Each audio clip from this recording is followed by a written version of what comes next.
the era of Amazon Alexa or the Google Home devices and whatnot, they didn't exist in 2003. This is another one of those situations where I'm actually doing this blog where Seth's actually talking about something that seems commonplace and normal to us, but in 2003, back when he was talking about this was really cutting edge.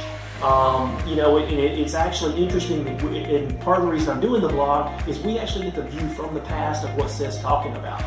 As I said, you got to envision when Seth is actually talking about this, talking about home automation ideas when they really didn't exist.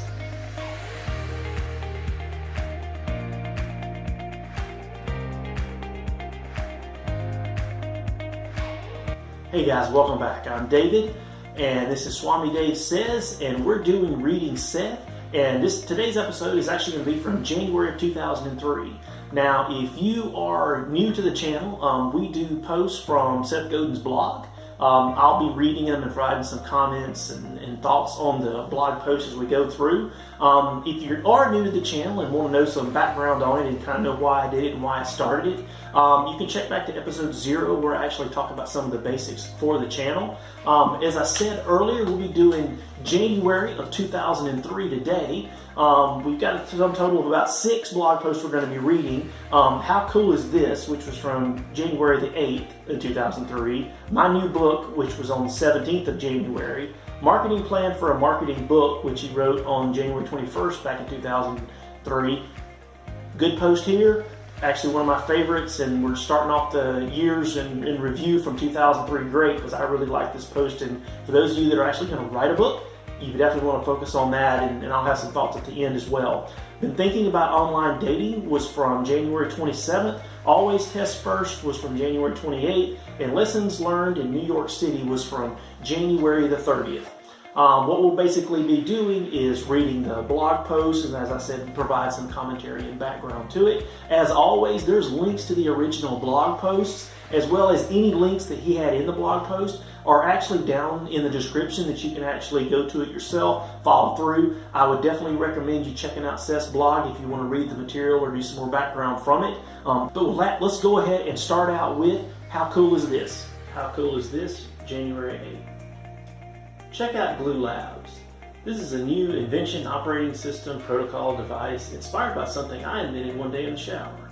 In a nutshell, devices using the Glue technology are able to use a Wi-Fi wireless network to grab music and other content from your computer and play it through your stereo or whatever. So in the short term, if you've got a bunch of music on your Mac, you can use a powerful remote control, just jazz, just Coltrane, just songs from last week, and play it on your stereo. In the long run, because the protocol is open, developers will come up with ways to sync a program or who knows what. I'm pretty excited that something I helped dream up is now a real-life product.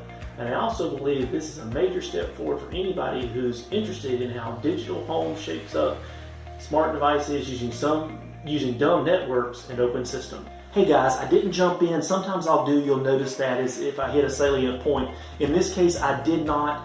There was a link to Glue Labs. You're not going to find it in the description. I actually looked it up. Anytime, and this actually goes forward as well, if there are links that are broken or whatnot, I may actually do a reference to it or mention it. In this case, I couldn't find out what Glue Labs was, but this post was actually really interesting to me in the fact that he's talking about home automation. And the actual tool that he's talking about was the capability of having Wi-Fi enabled, devices in your house. We got to remember the era of Amazon Alexa or the Google Home devices and whatnot, they didn't exist in 2003. This is another one of those situations where I'm actually doing this blog where Seth's actually talking about something that seems commonplace and normal to us, but in 2003, back when he was talking about this was really cutting edge.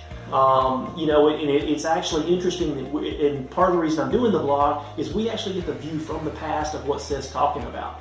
As I said, you got to envision when Seth is actually talking about this, talking about home automation ideas when they really didn't exist. It was probably another 5 to 10 years when the whole home automation thing started coming out, where people were building houses, having home automation. And then it's just the last couple of years, 2015, 2016, when, the Amazon Alexas, the Google Homes actually started coming out, where we actually see the manifestation of that now some 17 years later. It's really a cool thing that we get the opportunity to see some of this. And one of the things I hope we a lot of times learn from this is actually learning from some of these innovative thinkers and influential thinkers, and actually looking back at what they were doing at that time, getting that view from the past, and then helping us make decisions or make choices or come up with ideas of our own now, looking forward and kind of developing some of those forward-thinking strategies. Well, with that, we'll jump in to the next reading, my new book, January 17th. I promise this isn't the last time you'll be hearing about Purple Cow from me, and I promise not to hype it or bore you. But it's a marketing book, it's self-published, and it's a limited edition, and you can't buy it, which is one copy at a time. I'm selling 12 packs at Purple Cow site. My goal is for people to buy a bunch and share them, which is part of the point of the book. It's at the printer now, and we're shipping in 4 weeks. You can find an excerpt in this month's Fast Company magazine, and we're about half sold out of the entire print run in 2 days. I hope you enjoy it. Hey guys, I picked this where Seth is actually mentioning what was then his new book. He's actually announcing it in January. I believe, if I remember correctly, it was released in the April to May timeframe. So it's going to be kind of interesting as we go through this January, February, and March time frame as Seth is starting laying some of the groundwork for that book release. We're going to see a lot of that even starting in these that we're reading from January, but this is kind of where he announced it. As I mentioned in the sort of the primer and lead up to when we're doing these 2003 readings, 2003 was when he released Purple Cow, the book, and what we're actually getting the opportunity to watch is sort of how he did that book launch, how he developed some of the ideas of getting it marketed, getting a level of interest to it. And we're going to jump right into that for the marketing plan for the marketing book that's coming up right next. Loyal readers will remember that I use permission marketing techniques to market my book, Permission Marketing. If you wrote to It Still Works free at permission.com, you get the first 4 chapters of the book for free. I ended up with an astonishing 150,000 requests, and it made the book successful. With Unleashing the Idea Virus, I decided to follow the advice in the book and give the book away for free. It's still free at www.ideavirus.com. I ended up, by my estimate, spreading 2 million copies around the world that way. As it happened, the hardcover edition went to number 5 on Amazon US, reaching number 4 in Japan. So with my new book, Purple Cow, the challenge is to create a plan that represented the ideas in the book itself, in a nutshell. Sell what people are buying, focus on the early adopters and the sneezers, make it remarkable enough for them to pay attention, make it easy for them to spread, let it work its own way to the mass market. So I started with a topic I knew a population was interested in: new marketing ideas. Books about change are important, but nobody gets excited about change the way they get excited about JetBlue. Working with my colleagues at Fast Company, we put an excerpt of the book on the cover of the February issue in praise of the Purple Cow. Hey guys, quick aside to this. You will notice there is not a link to the Fast Cow article that Seth is referencing in this particular blog post. I tried to find it, I could not find it. We're now talking, it's one of the bad things that's kind of about this. I hate that we didn't get it because I would like to check out to see how they did the introduction for that in that magazine. Seth and actually had worked out with Fast Company to do that as part of his book launch. I would have liked to have seen the article to see how they introduced it and introduced some of the primer and the ideas for the book. Okay, well, we'll jump right back into the reading. In that article, we mentioned that subscribers and readers could get a free copy of the book if they paid $5 postage and handling while supplies last, only in the USA. Close the cover before striking, and there's a link to get a copy of the free Purple Cow. So far, so good. More than 650 people signed up in the first 24 hours, and all the free books we allocated, about 5,000, will be gone after I write this. The next step is to do something else remarkable and make it easy to spread the idea. So here it goes. The book is not available on Amazon and not available for sale one at a time. The only way you can buy one is buy 12. Visit the Purple Cow web page and you can see how you can buy a set. Obviously the goal is to get you to share 11 with your colleagues, further spreading the word. Did I mention that we ship the book in a real, honest to goodness milk carton? We do. So pretty soon the 4,000 copies we allocated for this bulk offer will be gone. Then what happens? Well, my hope is that after seeing the Sneezers, the book itself is remarkable enough and purple enough that other people will still want a copy. By then, my big-time New York publisher, who shall be revealed soon, will have the books ready for every bookstore in the land. My plan, which seems risky and chaotic, is exactly the sort of thing I'm recommending for most new products. Small risks, focused audience, limited mass marketing. Not that risky if you're used to the other way, I guess. It's chaotic. If you do the math, you can see it was hardly skill at all. With 10,000 copies printed, the first print run is extremely unlikely to lose money, even at an extremely low retail pricing we're using to get started. You know what's risky? What's risky is telling you my plans in advance, because when they fail, and they do often, I look pretty dumb. But here I am as a public service marketing out loud. Yeah, listen guys, if you're somebody who's doing a book launch, writing a book, doing a book launch, I definitely recommend you to bookmark this particular blog post on Seth's blog, and definitely mark this video. There's some real meat here. We're going to talk about it at the end. This is actually one of my favorite blog posts that he's going to do from 2003, and really it's not the fact that the point that I'm a writer. I might want to one day, but just some of the ideas that he had for actually introducing and getting some momentum to some of his content. It's a great thing. There's lessons for us to learn there too, but we'll address that more at the end. But for now, let's go ahead and jump into the next read. Been thinking about online dating, January 22nd. No, not doing it. Just thinking about what it means. Jumping to conclusions could get you in big trouble, buddy. In the last 24 hours, I read about the big services launching huge ad campaigns. I've seen stickers in store windows and heard about people using services like Match.com. Must be a trend. If you haven't taken a look, it's worth a glance. We're talking about women with Harvard MBAs or residencies at major New York hospitals, men who are running nonprofits or training for the Olympics, at least they say they are. What's this all about, and why should we care? Well, if we add to this phenomenon the huge growth of Monster.com and the death of the newspaper classifieds, it seems as if personal marketing is now officially important. Quick jump in here, guys, as I'm reading through this post, and specifically as it relates to online dating. Doesn't have anything to do with online dating in as much as it's Seth's early, just mentioned right now, of how at that point in January 2003, personal marketing was becoming important. More so today, now 17 years later, it's even more so. When you really think about it, this is a really key point to make, is whether it's a resume or whether it's a job or whether it's looking for relationships. More so, you don't just show up and kind of hang out and fill out a piece of paper and you're done. You're actually having to actively market yourself. There's lots of people that talk about, hey, I don't like to sell things, I don't like to talk. We got to work through that. If that's not naturally your skill set, we got to find what something is in your skill set, because realistically, your ability to promote yourself and your skills and your value that you add, whether it's to relationships, whether it's to organizations, whether it's the services you sell or the products that you sell, in all of those situations, the first thing you're selling is you. You're not selling the product, you're not selling the company, you're not selling the job, you're selling yourself. And you are the first representative that people see, and more than ever, even now 17 years later, it's even more important than it was then.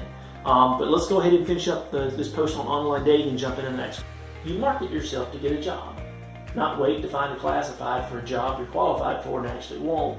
You market yourself to find a date, find a mate. Not wait until someone finds you in a singles bar or adores your cute little dog in the park. What used to be the exclusive provenance of Coca-Cola or Amway is now at the heart of just about everyone's life. Marketing, after all, is about putting a product out there and finding an audience for it. So, when you market yourself, are you boring, invisible, easy to pass up? Just as companies have no choice but depend on the purple cow, on remarkable products, and on word of mouth, I think the lesson of all this personal advertising is not that you can advertise yourself to a happy home and job, but that it's ultimately word of mouth that's going to make it work. It's word of mouth that points people to your singles page, or word of mouth that forwards your resume to the right guy. The difference now is that this digital word of mouth, call it an idea virus if you want, is aided by our personal website with your religion and desires, is aided by a personal website with your religion and desires on it, or a Hot Jobs website with your Linux skills outlined. It used to be that we could count on the marketing department to take care of our company's stuff. Of course, that's not true. That's not true anymore. The only way to make a purple cow is for everyone in the company to contribute. With online dating, the same is true. It's no longer good enough to be good enough. With 100,000 singles out there and 10 million resumes, the only people who are getting what they want are the ones exceptional enough to stand out. Hey guys, as I said earlier, from my perspective, that idea of personal marketing, and whether it's a job or a product or service or just yourself in a relationship, those things are more important today than they ever have been. The capability to represent yourself and your value that you bring in is one of the key things that we've got to develop, and one of the real skills that we need to be working on. It's definitely a skill you've got to develop. From my perspective, I think it's invaluable, just in what it can actually deliver for you. Well, at that, let's jump into the next one. Always test first. That's January 28th. Always test first. Reminded of a good lesson today. If you're a Fast Company reader, you may have read my article in the latest issue in praise of the purple cow. For a limited time, the article offers a copy of my new book in exchange for postage and handling. Anyway, people who signed up before the store was ready for orders got a message from Fast Company alerting them that they could finish the order now. Problem was, the URL was wrong. Ouch. Lesson: don't send the mailing to your whole list, even if you've got permission. Especially if you've got permission, without testing it on a dozen people first. If you were one of the people who got the wrong link, my apologies to you on FC's behalf. I think we know it, guys. When you think about it, the whole always test first thing, we've all been guilty of it. You've got this big list, you've got this big thing you're trying to do, and you're going to jump in with this huge effort and put a bunch of money or a bunch of time or just a bunch of cycles, computer cycles, into doing something to a massive list, or doing something to a massive data set, or trying to come out with some massive insight. When at the end of the day you look back and you said, wow, I should really come up with a small subset, make sure I work out all the kinks, get the answers right, get the process working right, or get the automation working right, and then open it up to my larger audience. We've all done it. And Seth's actually being kind of transparent and honest about this when talking about one that he did. In situations when you have this and you're trying to do this, this is something you definitely want to work on, guys. Start small, test it out, make sure it works, and then automate it and grow it. It's kind of one of my things, and some of you that have heard from the past, the pet peeves that I have when people have a problem and they're wanting a process to solve it. You don't. What you want is a problem. You want to develop a solution, test it, and then automate it. Because ultimately, if the solution doesn't solve the problem, you're not going to come up with a process that does. But once you have the solution, you can automate it into a process. So it's just the same kind of thing. Basically, come up with what you're trying to accomplish, take a small subset, deliver it out, make sure everything's squared away and everything's worked, and then scale it up and send it out. Well, here we go with our final reading for this. It's the lessons learned in New York City. So I stumbled into a bookstore of a major chain today. I couldn't help myself. Bought 5 books. As I finished checking out, the clerk said, "Can I have your email address for our newsletter?" By reflex, I just said no. Too much spam, not enough trust. No real need to read their newsletter. And of course I got curious. Do many people say no, I asked. In fact, almost everyone does, she said. Obviously asking wasn't her idea. In the old days when permission was new, all you had to do was ask. Now it seems it's not so easy. What if she had said, "Hey, good for you. You just qualified for a $20 gift certificate. Want them to email it to you? You also get a list of special books 6 times a year." That's a totally different offer, right? It's an offer about me, not them. Something I can use right now. A definite promise of what I'm going to get and not get by email. Wrapped up January, guys, and this actually goes back to some of the ideas that Seth was talking about in 2002 around permission marketing. It's kind of interesting and more so frustrating to me than anything else, that we actually look back and we say, hey, you know what? we're now in 2020, not 2003, and you still go into retail establishments or restaurants or whatever it is, and they're actually trying to say, hey, will you give me your email address? Why? Well, so we can send you some stuff. I don't want it. What is it about me? All I'm doing is giving you the capability to get to me. I don't want to talk to you. Why would I want to talk to you? You need to give me some idea of why I would want to talk to you before I'm going to take my time to actually have to filter through your spam. So again, this is actually kind of a pull-up from 2002 when a lot of his ideas about permission marketing, and we're going to see that again as we go through 2003 as well. Seth is going to still be stepping on those toes and stepping on that nerve, but that's a good thing. And it's a good thing that we're doing it now in 2020 because the problem still exists. People still try to exist as if our time is their time, when it's not. You've actually got to do something to earn my attention and earn my time. And that's really the point that he's going to make here. Now, interestingly, that wraps up our readings for the January of 2002, or 2003, excuse me. That wraps it up. My favorite from this month is actually when we go back to the marketing plan for the marketing book. Again, as I said then, definitely bookmark. If you're a writer, or you're writing a book, or you're getting ready to publish a book, or self-publish a book especially, definitely bookmark that from Seth's blog. Or bookmark this video, or put a link to it as a favorite or something, so that you can come back to it, because the ideas that are kind of built into that, where essentially what you're doing is you're trying to set the book out in larger groups, so that some of your first fans or your first responders to it are going to be trying to be the ones to share it out. And that's sort of what Seth was doing when he was basically selling them in groups of 10 or 12. He's granting the opportunity for those initial innovators, those initial interactors with him, so that they can actually share it and begin to pump some of that momentum within the product before he did the release, so that what he's not doing is releasing a book on the shelf. Now, what we're going to see in the April to May timeframe when he's ready to sell the book is what this momentum actually built for him. It's kind of exciting, and there's actually a reason that if you've actually watched it, I've said some of the Ferrises or the Vaynerchuks or the Ramiks, when they do their book launches, they do something very similar in a lot of these cases. Like I said, I don't know that Seth was the originator of this idea, but it's this type of activity that a lot of those guys have done, and to build momentum within their products as they bring them out. Definitely something to bookmark. Well, listen, guys, I want to thank you for checking out this video. As we come up to next month, there's actually only going to be one post for next month that we're going to do, and it's how did the chocolate bar become a purple cow.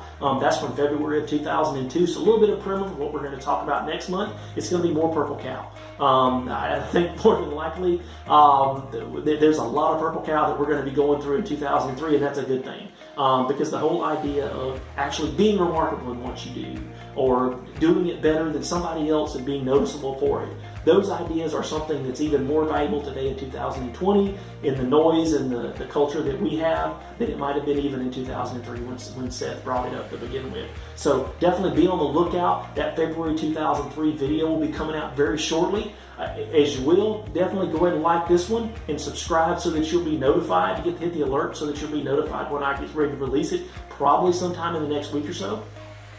But with that, I want to thank you for checking this video out again, and definitely add a comment down below if there's something that was meaningful to you or some salient point that hits you. I like to interact with you guys, do it as much as I can. But with that, until next time, I'm David, this is Swami Dave Says, and I appreciate you guys.